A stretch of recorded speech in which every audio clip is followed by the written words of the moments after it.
De regreso y les recuerdo que por seguridad y salud laboral deben levantarse, ir a tomar agua, ir al baño, no sé, mover las piernas, pero miren que ya llevamos unas cuantas horas acá transmitiendo en clase. Deben hacerlo por seguridad y salud laboral, por favor. Para eso damos ese tiempito de 5 minutos para que ustedes se puedan levantar y así circular la sangre. Doctor, le doy audio. Y le comento, Rosy Laguna, sabemos que tenemos todavía material por dar, doctor, pero rápidamente respóndales para que continuemos. Dice, no me gusta dejarlo sin responderles. Muchísimas gracias, dice Rosy Laguna de México, es correcto, existen elementos mínimos que deben tener un dictamen pericial. Pero no hay una ley que lo respalde, como lo dije. Cada perito, hablando desde el punto de vista de los peritos de parte, tienen cada uno sus modelos de dictamen, con lo básico y fundamental. Aquí también en México, el informe y el dictamen son figuras distintas. Gracias, doctor Fabio, un gusto volver a verle. Me dio clase en el Diplomado de Accidentología y usted es maravilloso. Ya por último, quisiera agregar que fue muy importante lo que mencionó de la estandarización en cuanto a eso. Bendiciones. Sí, bueno, tienes toda la razón. Digamos, el perito de parte, sí. Perito de parte todavía no lo hemos logrado encajar en que todos tengamos una forma, digamos, común de hacer el informe pericial.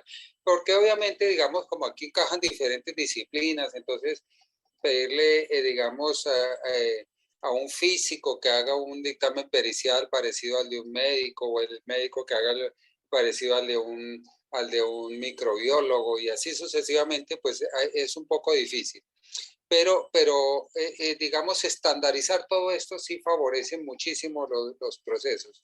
Pero tienes toda la razón, los peritos de parte sí todavía siguen siendo como unas, digamos,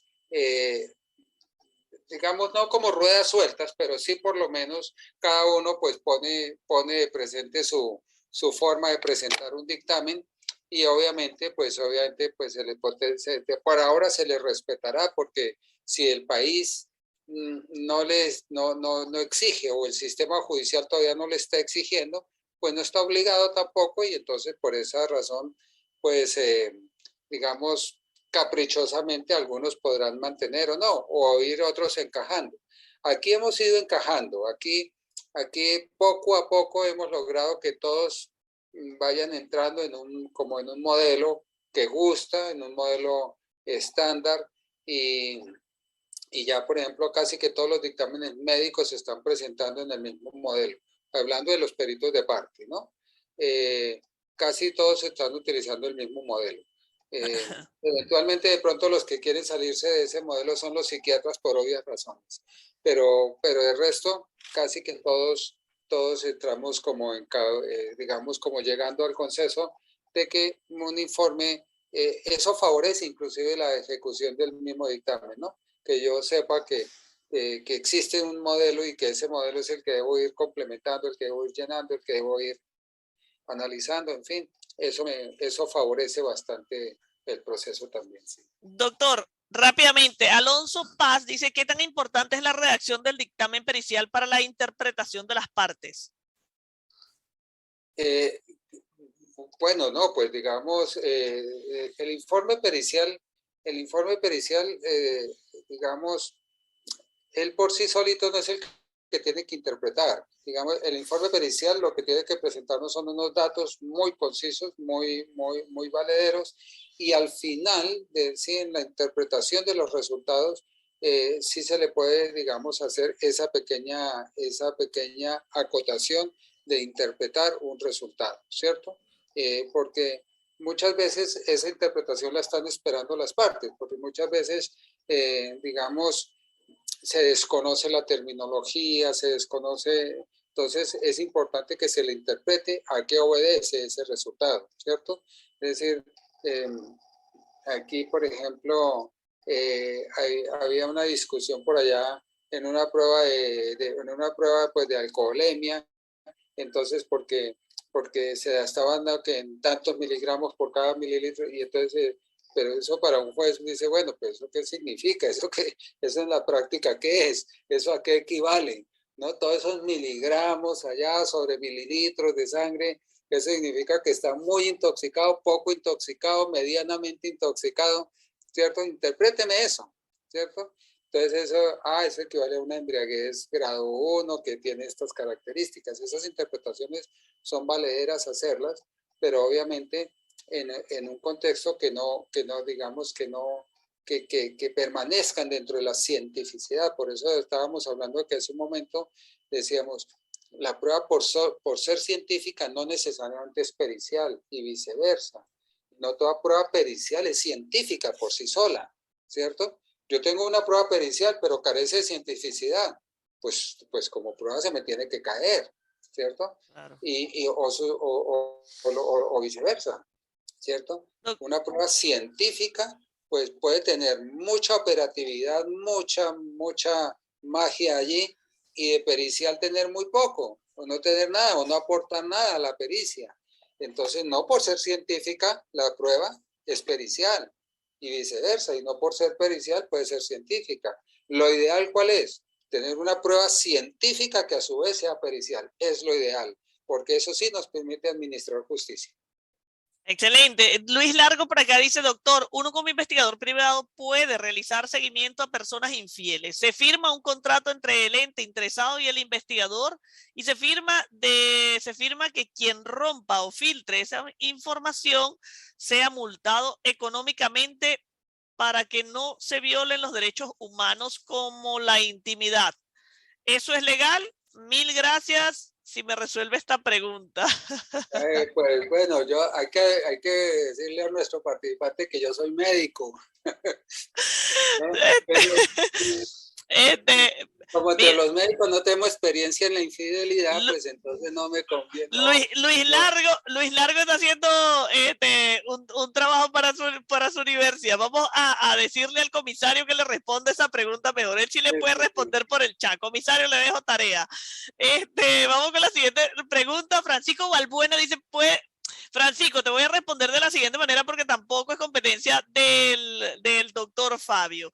Recuerden que nosotros somos una institución donde a ustedes los formamos, los capacitamos, ¿verdad? En el área criminalística, criminológica y en psicología forense. Pero eso nosotros no quiere decir de que nosotros lo vamos a certificar como una universidad. Esto es un camino muy largo que ustedes tienen que recorrer, que ustedes están recibiendo información de primera mano de personas que están en el área, de especialistas que han vivido cada sitio del suceso con pasión, sí. Pero de ahí de que ustedes ya sean peritos, no, eso requiere de un camino largo que ustedes deben recorrer. De igual manera, nosotros seguiremos compartiendo información, seguiremos formándolo y seguiremos capacitándolo porque ese es nuestro principal propósito y de manera honesta, de manera honorable y con todo el cariño y les aseguramos que con toda la ética y la responsabilidad posible que se pueda. Cristian Manuel dice una pregunta o cómo funciona en otros países. A los investigadores citados de un lugar a otro, lejano, sin viáticos, sin darles gastos al policía y declarar en una obligación, en Honduras las rotaciones policiales son constantes y le toca viajar largo para cumplir una citación. Y si a un investigador técnico o perito lo cambian en pleno proceso penal de sus casos o en otros casos los despiden o se retiran de la policía, ¿qué hacer en esas situaciones? Creo que es una pregunta casi que para el foro, ¿no, doctor? Sí, yo creería, digamos, porque pues yo le puedo contar la experiencia, digamos, las experiencias propias acá en nuestro país. Y realmente, pero fíjese que es que el peritaje, que es algún tema que vamos a abordar en este momento, es propio de la persona, no de la institucionalidad. Es la persona la que queda comprometida.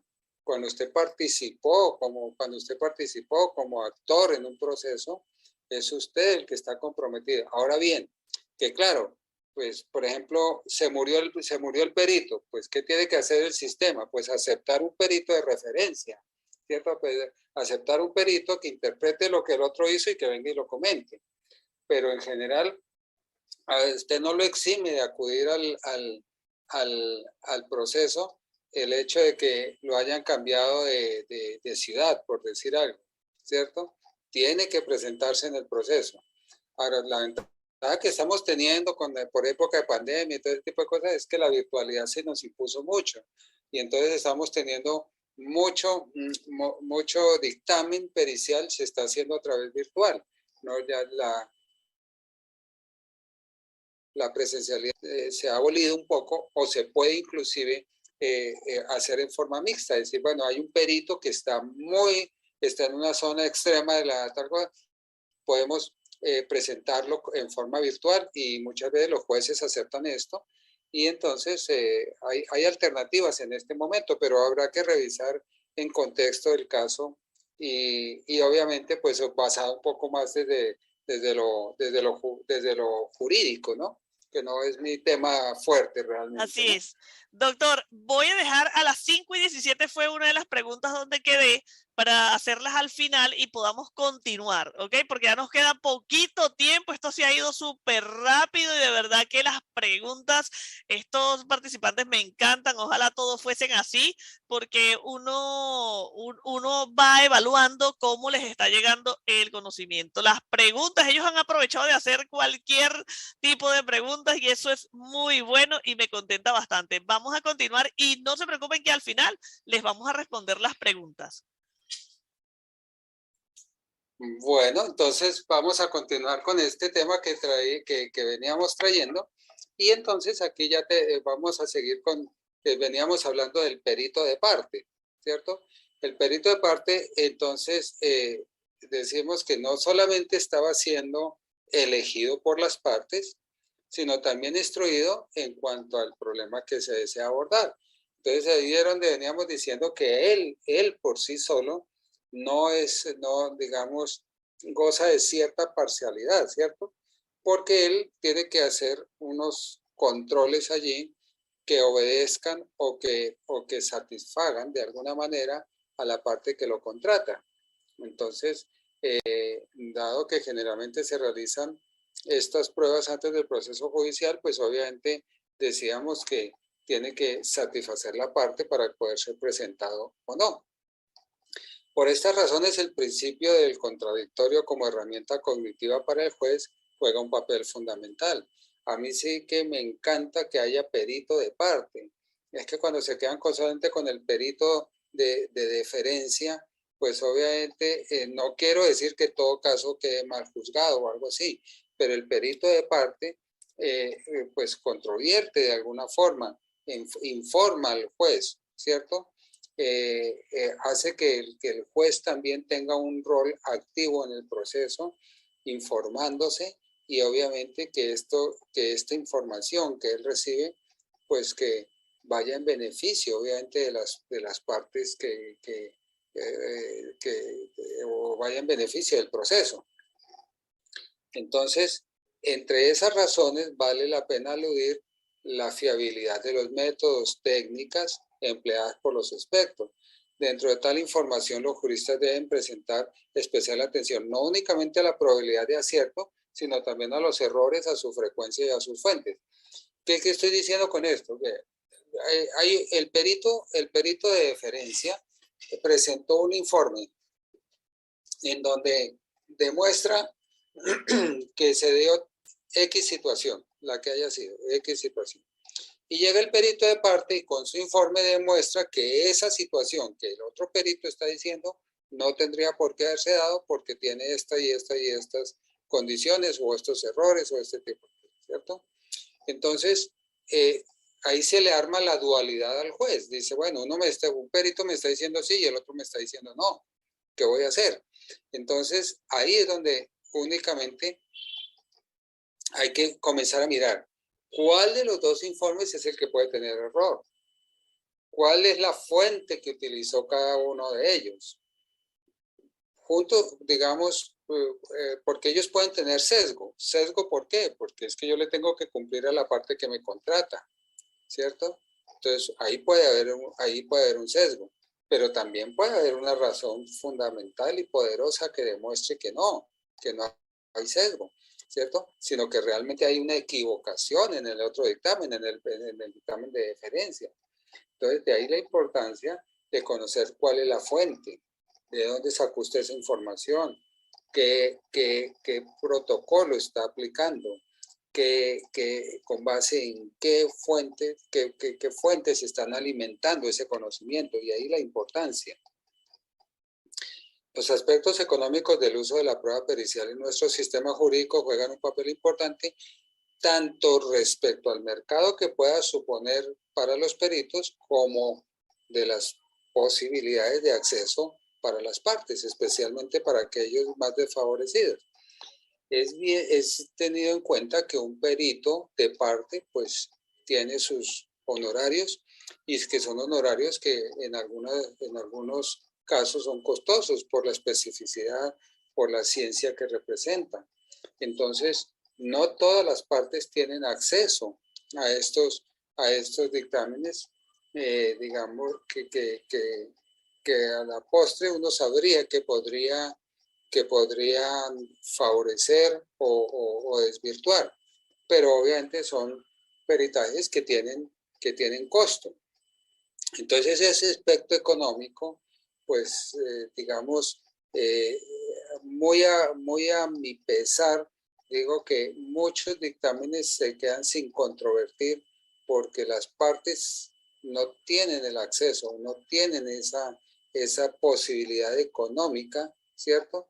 Y entonces terminan viéndose desfavorecidos porque no hay, digamos, porque no va a existir un dictamen de parte que controvierta.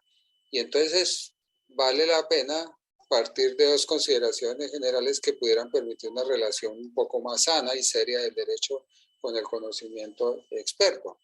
Y es la primera, que habría que enfocarse menos en los peritos individuales y mucho más en las comunidades expertas. Esto ayudaría muchísimo, ¿cierto? El perito individual, pues obviamente pone un costo. Ahora, las comunidades expertas también pueden poner un costo, pero lo pueden estandarizar un poco más. Por ejemplo, una institución universitaria que ponga todo el personal que tiene, todos sus docentes de planta, que los ponga también para que aporten de alguna manera a entonces en esto, de esta forma, pues nos enfocamos menos en el perito individual y mucho más en las comunidades expertas, y eso socialmente ayuda muchísimo más a las personas que estarían menos favorecidas. Y segundo, la colaboración de las comunidades expertas podrían ser mucho más globales y no solamente en los procesos judiciales concretos. Por ejemplo, mientras la creación de espacios para publicar avances. Es decir, las comunidades expertas podrían hacer muchísima más educación, mostrar los avances que hay en esta área, presentarlos para que sean de uso del derecho, para que incentive a los jueces y a los expertos en la divulgación de un conocimiento experto, y eso es fundamental, ¿cierto? Porque muchas veces nos quedamos con que aquí hay un perito, pero que es fuerte en este tema, y es el único que lo hace, y es el único que es capaz de hacer, y pues no, eso tiene que salirse de ese concepto y mostrarse, presentarse a una comunidad científica y desarrollar más estos programas. Porque ningún individuo tiene las capacidades suficientes para conocer por sí solo lo que entre muchos individuos podemos saber, ¿cierto? Es difícil que un perito, un solo juez, un solo fiscal pueda aunar todo ese conocimiento, ¿no? Para eso existen las diferentes disciplinas y obviamente por eso vamos a necesitar de muchos peritos. Hay casos en donde necesitamos que vaya el físico, que vaya el químico, que vaya el médico, que vayan diferentes peritos allí, porque obviamente uno solo no puede abordar todos estos temas. No hay un método científico que permita distinguir entre las ciencias de cualquier otra actividad, que sea aplicado por todas las ciencias y solo por estas, y que de alguna manera aseguren la calidad de los resultados.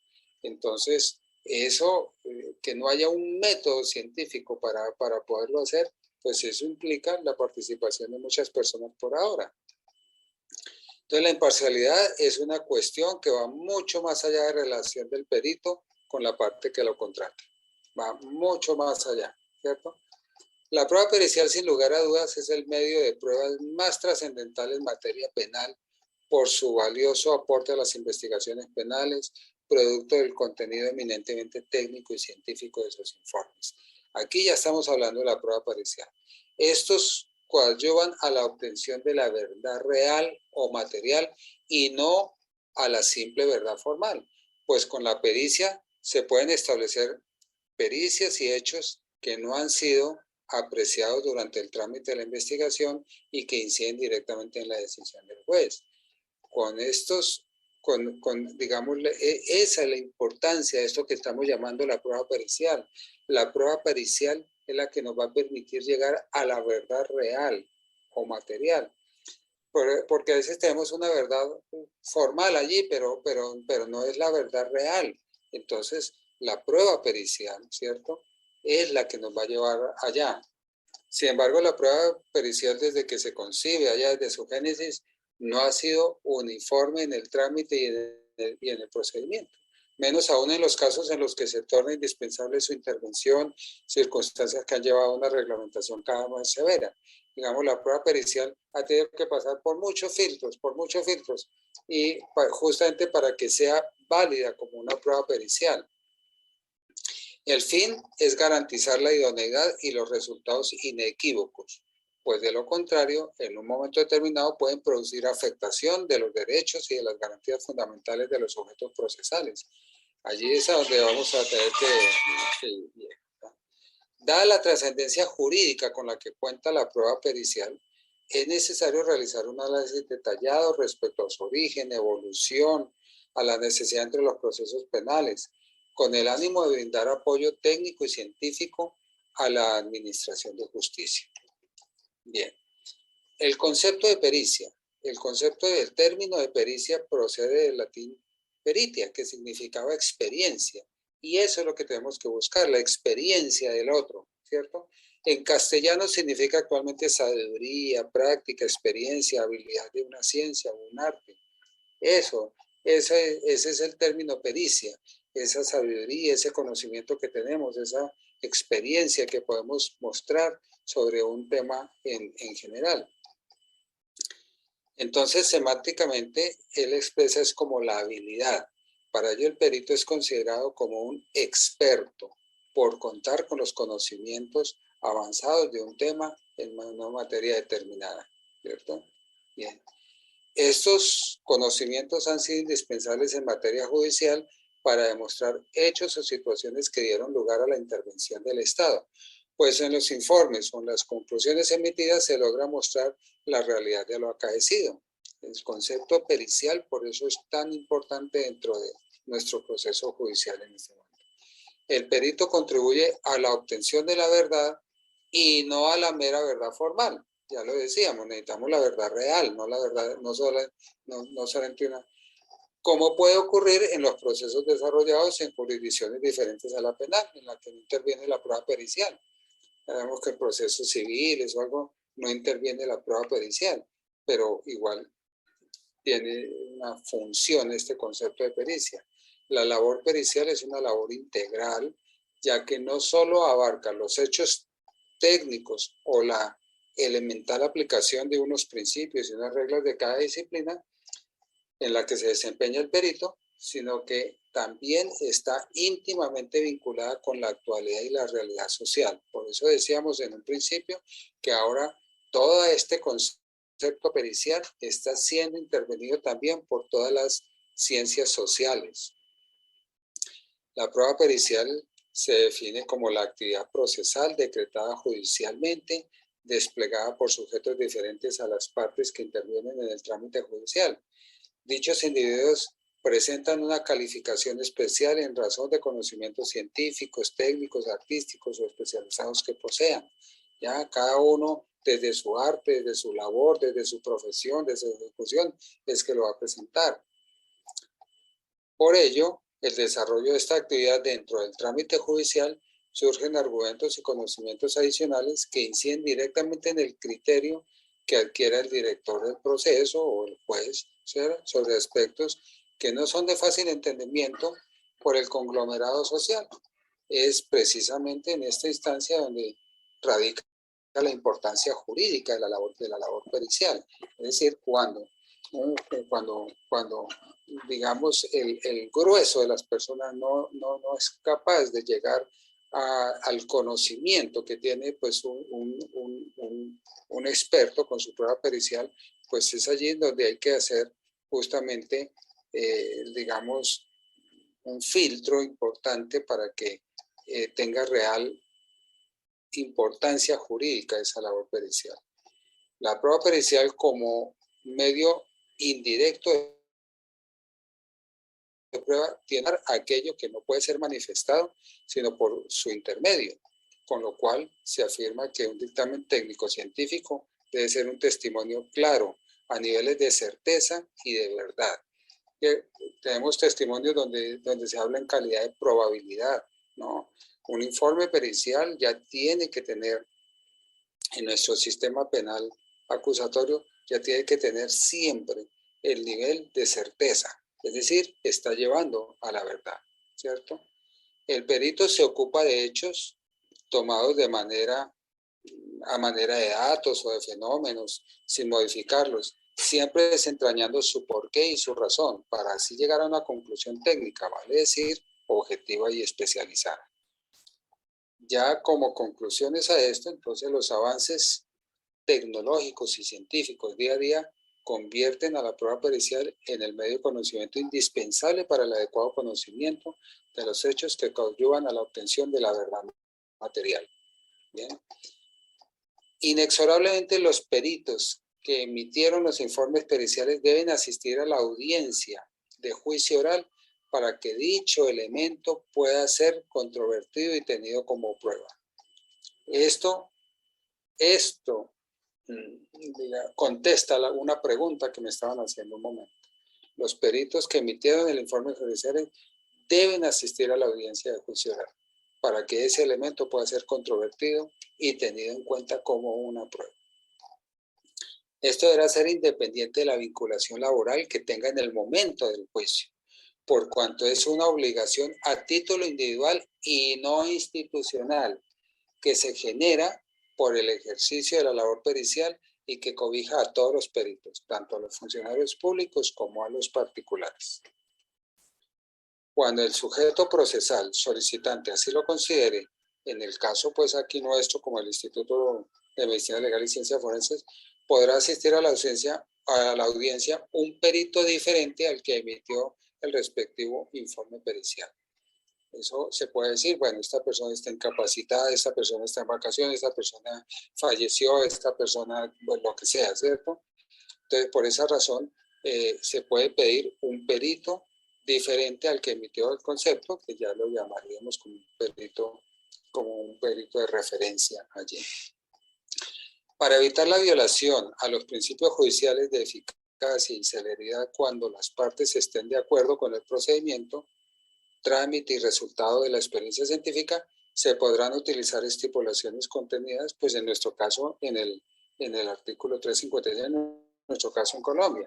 Pero simplemente lo que estamos diciendo es que hay momentos en donde se puede estipular o se puede, digamos, lograr que el informe sea tenido en cuenta ya como informe, ¿cierto?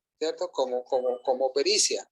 Y esto, pues, ¿qué va a requerir? Que si yo estipulo esto, pues no tengo que llevar el perito a juicio, ¿cierto? Si yo, y si no lo tengo que llevar a juicio, porque queda claro para las dos partes, tanto para la fiscalía como para la defensa, queda claro que lo que está estipulado allí en ese informe pericial es común junto a las partes, lo entienden, lo aceptan como es. Entonces estipulan el documento y entonces pues evitan la llevada del perito allí. Entonces deberían derogarse los sistemas de selección de peritos como la insaculación, el soporte, es decir, la escogencia del perito como al azar, ¿cierto? En algunos casos eso puede favorecer la imparcialidad, claro, del experto, pero no necesariamente influye en la calidad de la prueba pericial. Entonces, muchas veces reconocemos que hay peritos muy expertos en un tema en especial, y si el tema lo requiere así, pues se puede pedir un perito de estas partes. Entonces, se puede pedir que sea un perito de estos que tienen determinada experiencia el que aborde este caso, porque muchas veces dejarlo al sorteo, a la lista corrida o a la ensaculación, ese tipo, pues entonces eso favorece también que podamos caer en un perito un poco inexperto en el tema. Entonces se debe facilitar la incorporación al acervo probatorio de pruebas periciales relevantes, dejando la valoración de su calidad a la libre valoración del juez. Ya estos son unas consideraciones, ya digamos que se le estamos haciendo al legislador, ¿cierto? Sobre cómo podemos intervenir de alguna forma en estos procesos del sistema penal acusatorio. Entonces sería muy adecuado y sobre todo instructivo para los jueces que se prevea la posibilidad de su presencia en la realización de algunas operaciones periciales correspondientes. Pues no estamos diciendo que el juez tenga que estar presente en todas las valoraciones, pero el hecho de que él conozca cómo es que se perita, cómo se realiza un dictamen, cómo que se examina, eso lo acerca.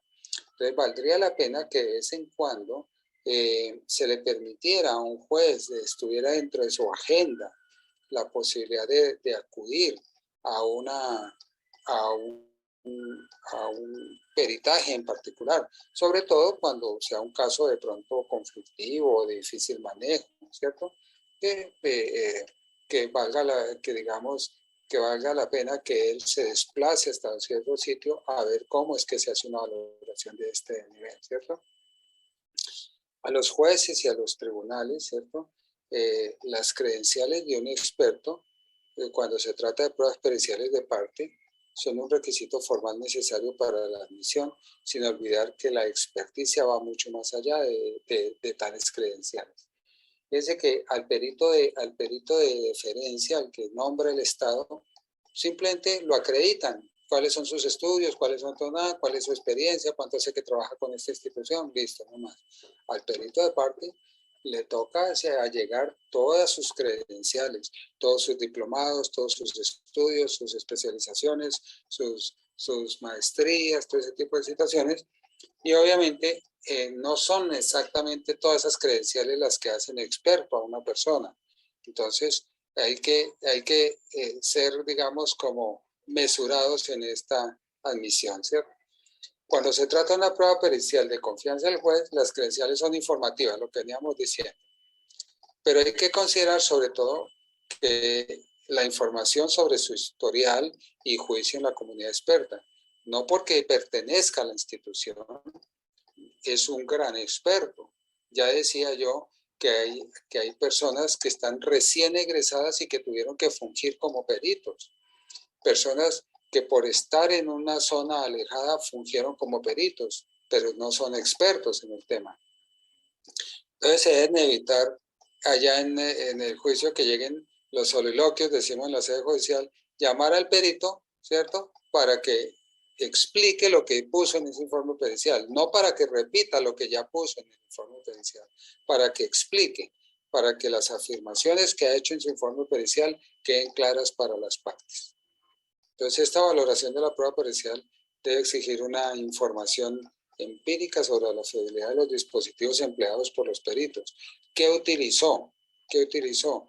¿Qué herramienta utilizó? ¿Qué software utilizó? ¿Qué situación utilizó? ¿Cierto? Y así sucesivamente. Buscar las posibles fuentes de error en las afirmaciones periciales, no solo los que parecen aciertos, sino es importante también mirar los que tienen error, de dónde se sacó, cuál fue la fuente del conocimiento, de dónde fue. Entonces, todo informe pericial tiene que tener una base científica, ¿cierto? Una información de dónde se sacó. Pero una mayor participación como comunidad, más allá de la participación individual de cada perito particular, permitirá un control de las actuaciones de los expertos. Y ya para los expertos, ya para las comunidades expertas que participan en los procesos judiciales, entonces hay dos cuestiones con las que finaliza esta conferencia. Primero, cierto conocimiento por parte de los expertos del lenguaje, digamos, tratamos de confundir con nuestro lenguaje jurídico probatorio, ¿cierto? Entonces sería de gran ayuda una comunicación más fluida entre el mundo jurídico, ¿cierto? Y las áreas del conocimiento, que yo pueda bajar los niveles de mi lenguaje experto a un nivel donde todo el mundo me lo entienda, ¿cierto? Los peritos deben ser conscientes de su labor como traductores de testimonios, muchas veces complejos, en un lenguaje comprensible para un lego, ¿no? El médico tiene, digamos, por su tecnicismo, habla en unos términos que lo digo yo académicamente diciendo que parece que hablaran otro idioma. Y les cuesta a algunos médicos bajarse a un nivel de poder explicar el mismo concepto en unos términos que lo estén entendiendo todas las partes. Dado que no hay métodos y técnicas 100% fiables, entonces es indispensable conocer los rangos de error de estas y las posibles fuentes de error durante su aplicación. Bien, entonces con esto creo que hemos terminado la revisión pues, de este temita que se nos ha encomendado. Y bueno, no sé si por tiempo haya el espacio para algunas preguntas, pero ya lo dejaremos en manos de nuestra moderadora.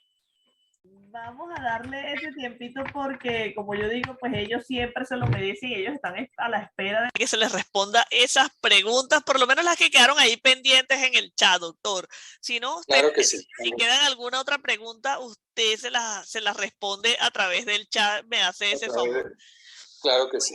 Voy con Alonso Paz, voy primero, perdón, con Cristian Nolasco, porque creo que quedé con una de Alonso Paz. Cristian Nolasco dice su comentario, doctor. Hace unos días se encontró un cadáver en una aldea remota. 4 días de putrefacción con su identidad, pero medicina forense aún no lo ha podido identificar por casi 15 días ya. Entonces, ¿será con muertas para la prueba de ADN con un familiar cercano? Pero dura de 3 a 4 meses y eso nos preocupa. ¿Será que no hay otra forma de que este proceso sea rápido en otros países o cómo se hace?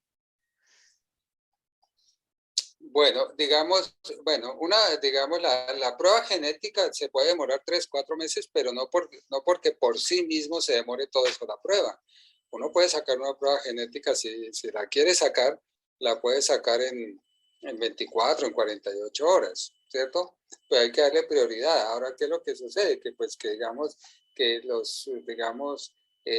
si no es un caso, de trascendental importancia para que salte otros casos que también están en investigación, todas las familias están esperando información de sus víctimas, están esperando, ¿cierto? Entonces, esas situaciones pueden suceder. Ahora bien, 4 días de putrefacción, pues me parece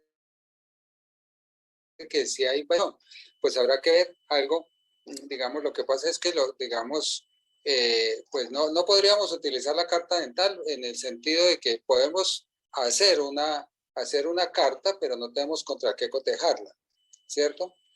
Pero sí existen algunas técnicas para la recuperación de huellas. Con 4 días todavía son muy recuperables las huellas dactilares, con procedimientos especiales de hidratación, de todo ese tipo de situaciones. Habrá que ver, digamos, hasta dónde tenemos desarrolladas estas técnicas en el país, desde el país de donde se me esté haciendo la pregunta. Pero de lo contrario, pues toca a través de la prueba genética. Y la prueba genética, pues en tu país puede estar demorando 3 a 4 meses, obviamente por el atraso que vienen o por la secuencia con la que llevan. Pero las pruebas genéticas, digamos, ante un caso de especial importancia, se pueden sacar en 48 horas, en 72 horas, ¿no? Tampoco son tan complejas en ese sentido. Entonces, básicamente, pues habrá que ver, digamos, como en qué circunstancias, pues digamos, hablas en un sitio muy remoto, pues digamos, es decir, al parecer, pues digamos, como que no tenemos un caso, digamos, de trascendental importancia como para que le pidamos a la comunidad científica que abandone otros casos que entraron con anticipación y que lleve este por delante, pero obviamente pues sí, son los 3 métodos fehacientes que hay para identificar son la dactiloscopia, la autopsia oral o la carta dental y la genética.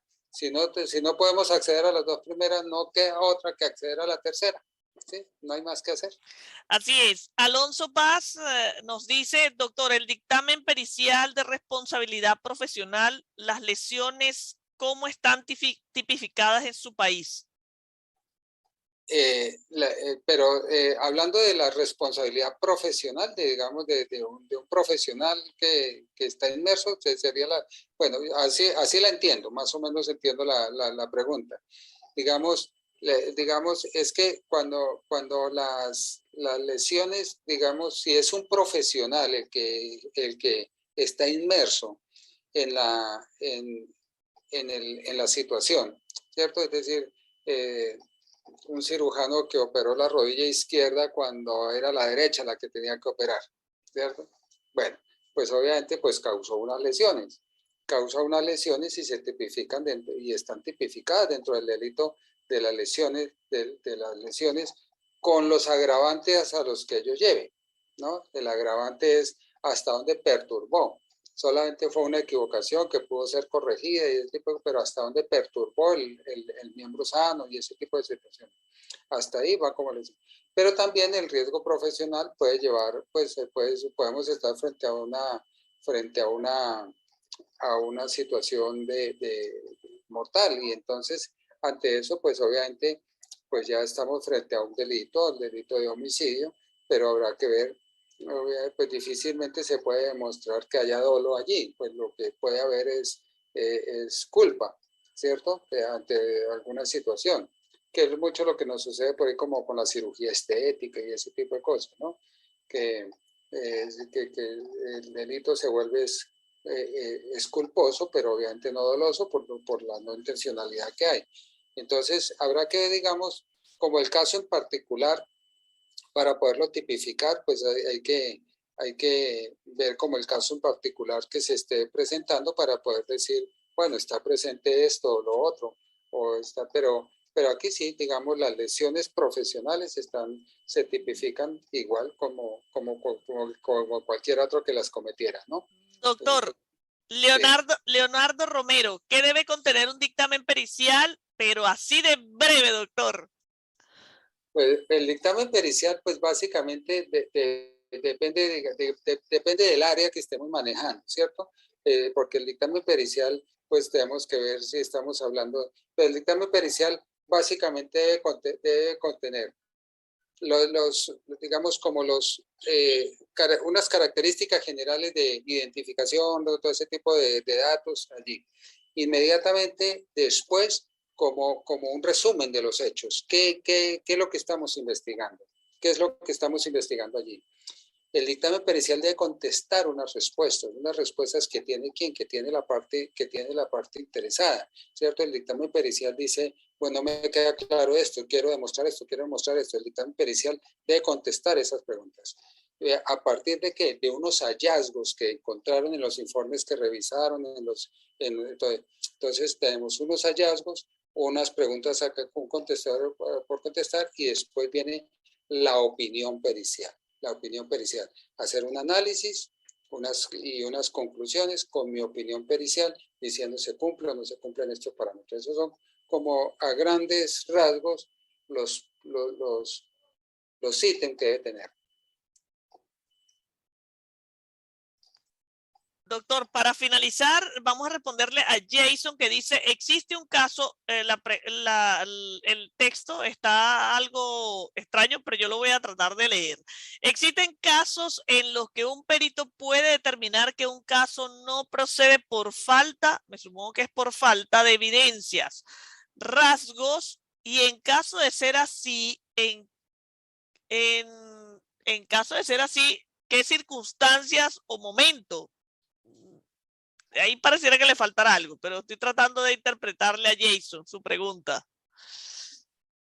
Ya, bueno, sí, no, claro. El informe pericial, digamos, un informe también puede, digamos, uno puede decir, aquí no hay elemento, aquí no hay material probatorio, aquí no hay evidencia física con lo que pueda hacer. Es decir, hay especulación, ¿cierto? Hay especulaciones. Hay una mancha roja, pero eso no lo convierte en sangre, ¿cierto? Entonces, es de difícil análisis posteriormente. Entonces, uno dice, pues yo cómo voy a sacar un material genético de una mancha roja que finalmente no era sangre, ¿no? Entonces, finalmente cuando yo puedo llegar a la conclusión de que tenemos algunos elementos físicos que se pueden tomar, pero que como elementos materiales probatorios no cumplen, no tienen, y entonces no tenemos dictamen pericial allí, no hay dictamen pericial para hacer. Entonces, y eso también es administrar justicia. Es que administrar justicia no es solamente acusar, no es solamente demostrar. Administrar justicia es también decir, aquí no hay elementos, aquí no se cumple esta condición, aquí no hay esto. Entonces, efectivamente, sí, podemos llegar a la conclusión de que después de que se nos aporten ciertos elementos materiales probatorios, nuestra conclusión puede ser, aquí no hay material evidencia o no hay material probatorio para imputar o para juzgar o para ese tipo de situaciones. Entonces, claro, justamente el perito está para eso. El perito no está solamente para tratar de sacar un positivo como sea. También el perito dice, aquí no se cumple, aquí no hay nada que hacer, aquí no hay elemento material probatorio, por lo tanto no hay cómo abordar un informe pericial.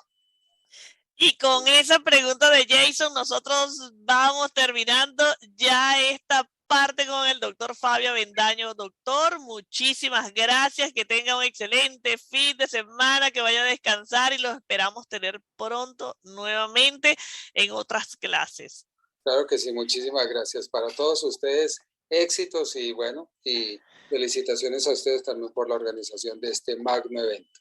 Gracias, doctor Fabio, como siempre, tan oportunas sus ponencias y por supuesto que sí, vamos a estar llamándolo para las próximas ponencias en este 2022. Aunque más tardecito le escribo, doctor, porque posiblemente lo estaré invitando para una nueva ponencia. Así que muy atento que ahora le escribo, doctor.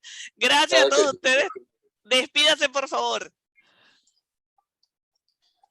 Bueno, ya vi por allá a Anabel haciéndome... Perfecto. Sí, bueno. Señor. Doctor, muy buenos los comentarios. Muchísimas gracias. Besitos para usted. Cuídese y lo esperamos nuevamente. Muchísimas gracias. Éxitos para todos. Un feliz resto de fin de semana.